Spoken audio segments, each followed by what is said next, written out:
Eh bah tu vois, celle-là, je l'avais pas non plus dans mon bingo 2026. Ah non.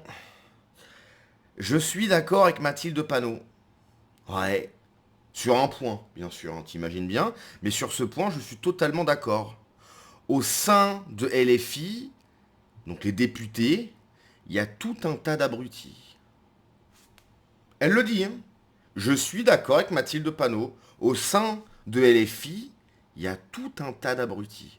On va pas dire les noms, hein, parce que je pense qu'on en a encore pour une heure, mais je suis d'accord avec Mathilde Panot. Par contre, elle, là où ça diffère, c'est qu'elle en est fière. Elle est entourée d'abrutis et elle trouve ça super. Donc on va voir ça.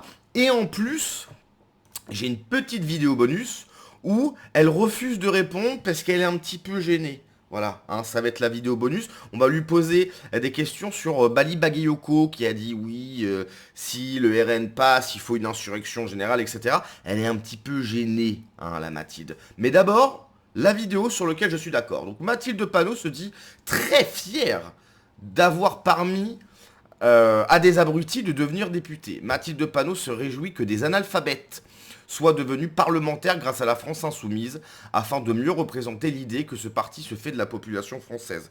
Bon, des analphabètes, on sait très bien de qui on parle. Hein, on parle de l'enfant prodige, hein, celui qui vient de Marseille, bien évidemment. Bon bref, première vidéo. Quand on est arrivé à l'Assemblée, mais il faut imaginer le niveau de mépris qu'on avait à notre rencontre. Comment tu l'as vécu? Tu étais prête à ça? Comment tu t'es retrouvée à ce degré de Qu'est-ce que c'est que ces godasses responsabilité? Alors, j'étais prête et pas prête. Bon, de toute façon, on a tous appris sur le tas. Moi, la plus grande fierté que j'ai dans le groupe parlementaire, je le dis souvent, mais pour moi, c'est la chose la plus importante qu'on a réussi à démontrer en étant... C'est les teubés. Ah, les teubés, j'en suis fier. À l'Assemblée nationale.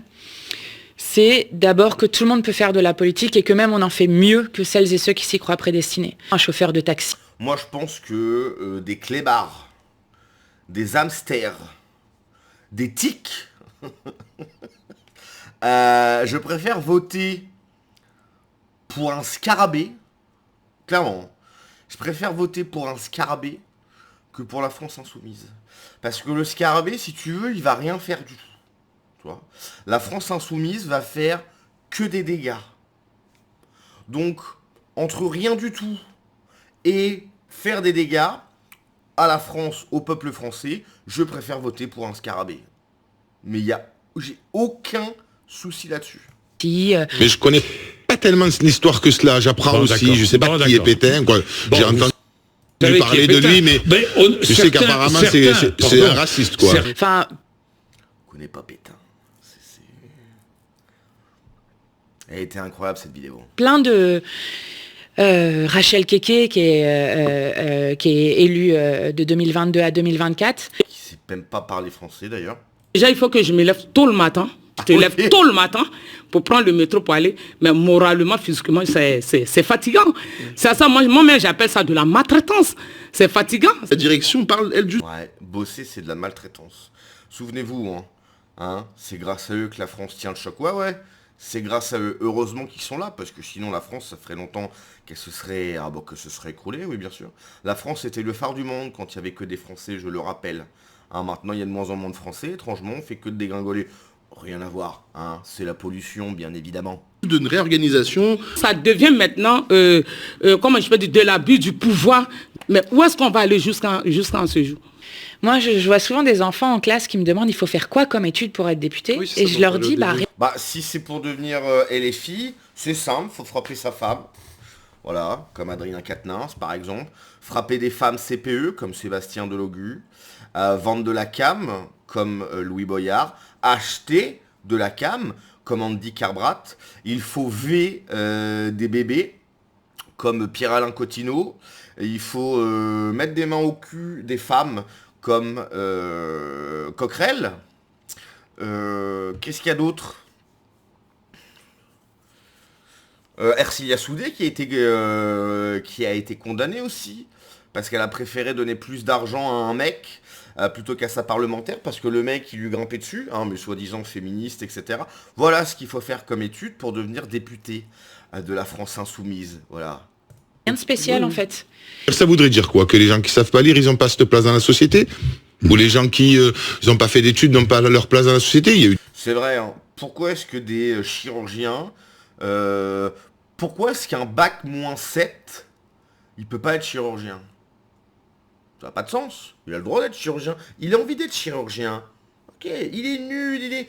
C'est pas grave, il va tuer les gens, et puis c'est pas grave. Le mec, il sait pas lire, mais il est député, mais il n'y a pas de problème, mais bien sûr. Des rois qui n'ont pas fait d'études, il y a eu des premiers ministres qui n'ont pas fait d'études, et ça ne leur a pas empêché de pouvoir passer de la France d'en bas, comme il le dit si bien, à des postes d'autres responsabilités. Et Monsieur Bourdin, j'ose avouer à la France entière que je fais tout mon possible pour m'améliorer, pour apprendre, parce qu'il y a des choses que je ne sais pas encore. Ah bah ouais, il y en a pas mal, hein. Je pense que faut pas faire la liste de ce que tu ne sais pas.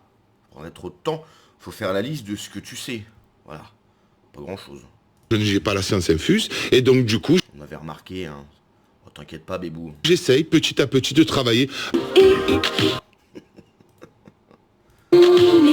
Voilà. Donc Mathilde Panot est très contente, voilà, d'être entourée de personnes qui savent pas lire, qui n'ont pas envie de se réveiller le matin. Bref, hein, des gens qui bossent. Et ensuite, donc, Mathilde Panot, je refuse de répondre.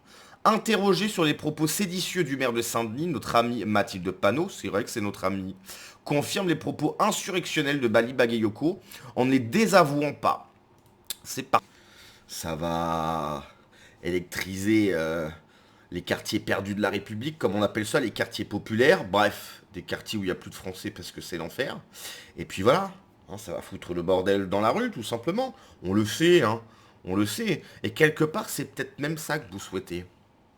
Vous souhaitez le chaos en France, que tout pète, que tout éclate.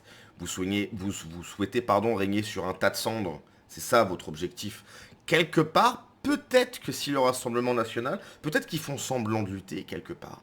Ils souhaitent que le Rassemblement National passe pour ensuite... faire en sorte que ça soit le clair, alors que si le Rassemblement National, ça veut dire que la majorité a voté pour lui. Mais pour lui, populaire, ça veut dire quartier populaire, ça veut dire la Nouvelle-France, c'est-à-dire des gens voilà, qui ne sont pas français. Voilà, donc pour ces gens qui ne sont pas français, le Rassemblement National serait illégitime. Mais les gars, vous n'êtes même pas français. Pas français, pas d'avis en fait. Bali Bagayoko, il a qu'à être maire d'une ville du Mali ou président, ça serait super pour lui. Qui est son pays. Imaginez si Jean-Marie Le Pen était passé en 2002. On peut pas refaire le passé malheureusement, mais... À mon avis, la France, c'est pas dans cet état-là. Hein. Et encore une fois, c'est les Français qui ont voté pour, je sais plus, je crois que c'était Jacques Chirac a été élu avec un score de dictateur africain, quoi.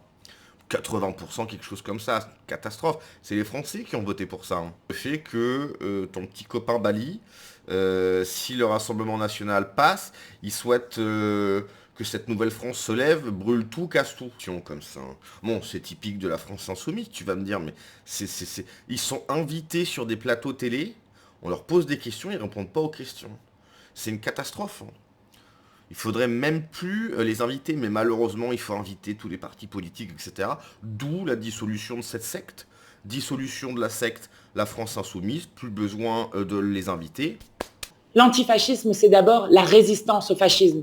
Et de dire que nous n'accepterons jamais dans notre pays que le fascisme prenne le pouvoir légalement par les urnes, ce que veut faire Marine Le Pen, entourée de tous ces groupuscules d'extrême droite qui pullulent autour d'elle.